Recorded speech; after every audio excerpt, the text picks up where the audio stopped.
Now we'll see some rules to form the ray diagram.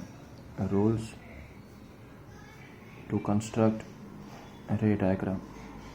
रे diagram में construct करने के लिए ये सारे रूल्स है सही। तो पहले कौन के ओके देखते हो, okay this is pole, this is principal okay, this is focus. तो अगर प्रिंसिपल एक्सिस से पैरेलल लाइन है, suppose a line is parallel to principal axis, वो फोकस से पास होना चाहिए और होना ही चाहिए, पहला rule okay. A line parallel to principal axis must pass from focus, second rule. ये अगर एक लाइन है वो फोकस से पास हो रहा है तो प्रिंसिपल एक्सिस के क्या होना पड़ेगा, पैरेलल होना पड़ेगा। A line passing through focus is parallel to principal axis, third rule. Suppose this is focus, this is centre of curvature okay, this is centre of curvature okay. तो एक ऐसा line जो सेंटर ऑफ कर्वेचर से पास होता है, वहाँ से rebound होता है, उसी डायरेक्शन में वापस जाता है, उसी डायरेक्शन में वो वापस जाता है। और चौथा रूल लास्ट,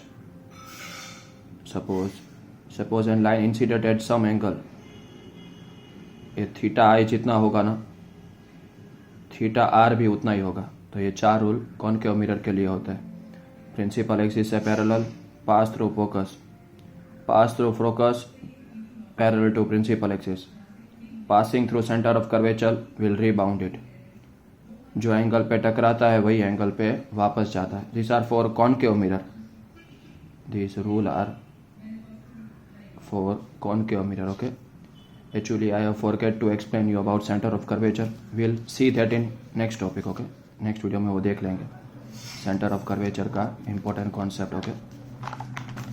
चलो, तो सेम टू सेम रूल किसके लिए लगा देते हैं, कॉन्वेक्स मिरर के लिए। लेकिन कॉन्वेक्स हमें पता है वो डाइवर्जिंग लेंस है, डाइवर्जिंग मिरर है सही, it is a diverging mirror okay. तो a line parallel to principal axis कहाँ से पास होना चाहिए, फोकस से, लेकिन ये दूर करता है, इसलिए हमें उसको क्या करना पड़ता है, पीछे खींचना पड़ता है सही है। ये line parallel to principal axis must pass through focus, लेकिन ये दूर जाता है तो हम पीछे खींचेंगे ना, तो हमें क्या मिलेगा, फोकस मिलेगा। Same to same a line passing through focus, ये लाइन आया बराबर, कहाँ से आया, फोकस में से आया, तो उसको क्या होना पड़ेगा, प्रिंसिपल एक्सिस से पैरेलल होना पड़ेगा। क्या होना पड़ेगा, प्रिंसिपल एक्सिस से पैरेलल होना पड़ेगा। Third rule, focus and centre of curvature. एक ऐसा लाइन जो सेंटर ऑफ कर्वेचर से पास होता है तो वही डायरेक्शन में क्या होता है, रिबाउंड होता है, वही डायरेक्शन में क्या होता है, रिबाउंड होता है। सेंटर ऑफ कर्वेचर से जो लाइन पास होता है वो वही डायरेक्शन में क्या होता है, रिबाउंड होता है। And last but not the least,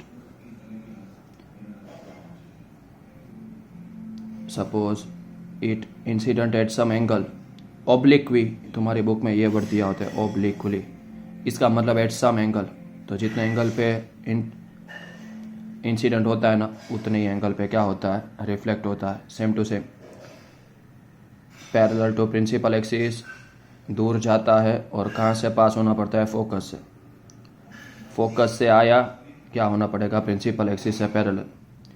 centre of curvature से पास होता है तो वहाँ से रिबाउंड होता है, जो एंगल पे टकराता है वही एंगल पे क्या करना पड़ता है, रिफ्लेक्ट होना पड़ता है।